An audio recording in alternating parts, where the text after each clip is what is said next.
Well,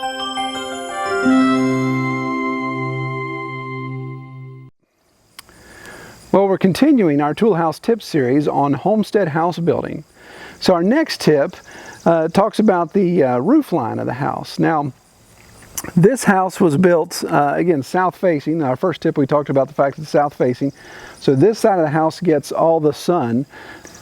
Where we are in North America, south facing sun is what everybody wants because we're that far above the equator.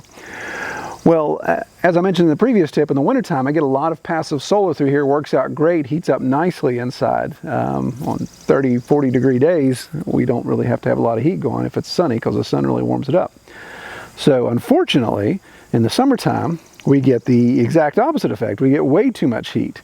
So what we should have done, if I was thinking of this type of stuff, passive solar and smart consideration when it came to all that, this south-facing side, my roof line should have extended further down. So my eaves of my house would have come down more so that in the summer, again, northern hemisphere, in the summer, when the sun is high in the sky, then those roof lines create more shade. So the sun doesn't come into the window because that roof line hangs down. If my windows were here, you had sun beaming down, then you're not going to get sun in those windows, so it's not going to heat up the house. In the wintertime, when the sun is lower in the southern sky, then that sunlight travels in.